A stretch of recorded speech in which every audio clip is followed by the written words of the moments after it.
Meanwhile, back here at home, President Trump tomorrow is set to host the leaders of 12 nations in Florida to talk narco-terrorism and immigration.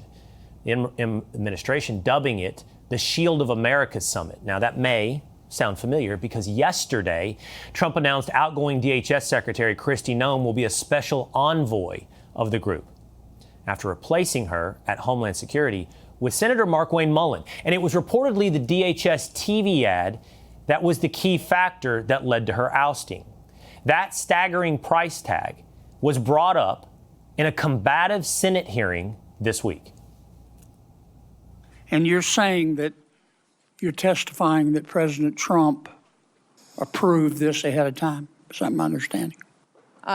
We had conversations about making sure that we were telling people. No, ma'am. I'm asking you, sorry to interrupt, but the president approved ahead of time you spending $220 million running TV ads across the country in which you are featured prominently. Yes, sir. We went through the legal processes, did it correctly. Did the president know you were going to do this? Yes.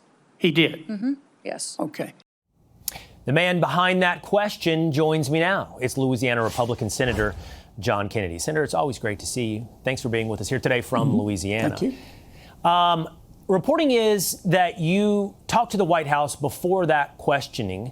I'm curious how that all came together to talk to the secretary about the price tag of that ad. Well, there's nothing extraordinary about what I did. There's nothing mysterious about what I did. I did my job as a senator. I'm very fond of the secretary. I congratulated her at the hearing, and I was sincere in my congratulations about executing the president's policy in securing the southern border. I have been concerned, though, as have other senators who have chosen not to speak out. I've been concerned about the fact that we have managerial problems at the department for a while that are distracting from the president's and our agenda. And I knew before the hearing I had a list of 8 issues I wanted to bring up with the secretary. I only got to 2.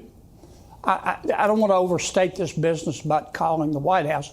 I called the White House 2 days before, had a very brief conversation, and just said, look, folks, I just want you to know I'm going to ask some tough questions. I didn't tell them the questions. We didn't talk at length about it. They said, okay, do your job, no big deal. I did my job as a senator. And one of the things I asked the secretary about was the fact that she spent $250 million putting ads out across America, $250 million, in which she was prominently displayed. They looked a great deal like political ads. And I found that breathtaking. And when I see what I perceive to be spending porn, I don't care who does it. I'm going to call it out. I'm pretty cheap when it comes to taxpayer money. I squeak when I walk. And that's what happened. It also came out, though the secretary denied it, that these were no-bid contracts, and then apparently some of them did not go to people whose names she got off ZipRecruiter. They went to political friends. And we talked about that. And I was stunned when she answered categorically that the president approved every single bit of it. Later that day, I got a call from President Trump. He was mad as a mama wasp. He said, Kennedy, I hope you understand that I had nothing to do with this. And I said, well, I do believe you, Mr. President.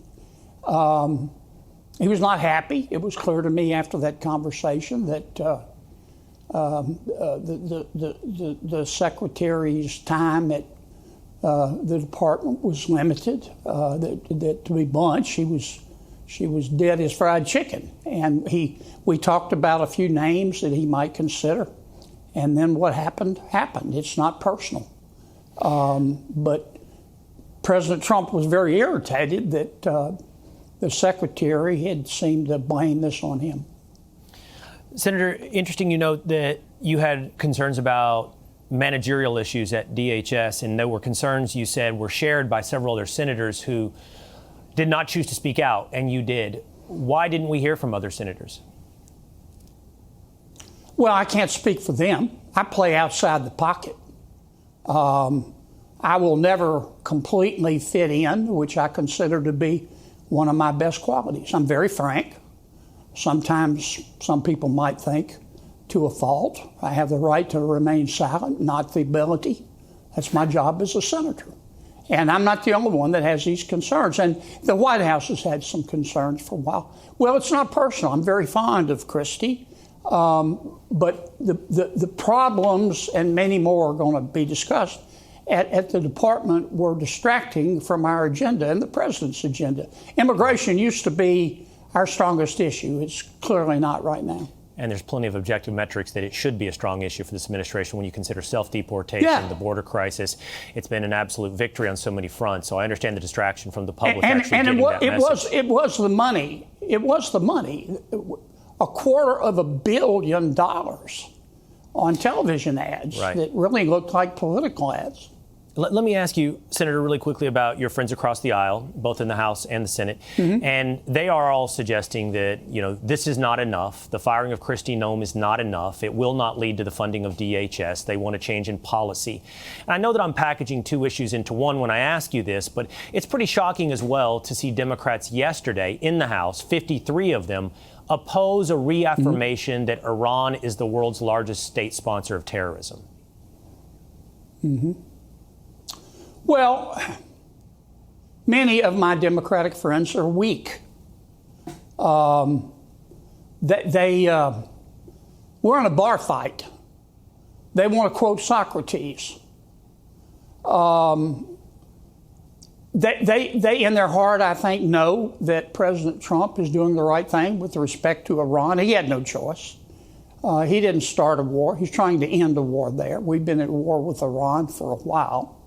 Most of my Democratic friends are controlled by the Karen wing of their party. And the Karen wing of their party is the wing that gave us defund the police. We know how that vampire movie turned out. Now their mantra is defund ICE. And many, not all, but many of my Democratic friends are scared of the Karen wing.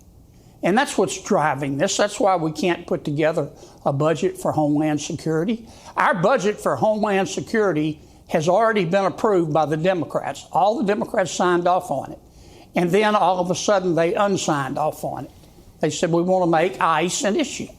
And what they ultimately want to do is defund ICE, because the Karen wing of the party wants to defund ICE. And that's not going to happen during your or my natural lifetime. Legal immigration is legal. The American people support it. But illegal immigration is illegal. These immigration statutes are not some second-tier laws where there are no consequences if you break them. They need to be enforced. How you enforce them matters. They should be enforced in accordance with equal protection and due process and the reasonable suspicion standards of Terry v. Ohio. And yes, people have the right to protest. They don't have the right to protest violently. This is all politics, Will. Yes. You know that. Well, Senator, keep playing outside the pocket. It led Roger Staubach to the Hall of Fame. Thank you for being with us here today. Hey, Sean Hannity here. Hey, click here to subscribe to Fox News YouTube page and catch our hottest interviews and most compelling analysis. You will not get it anywhere else.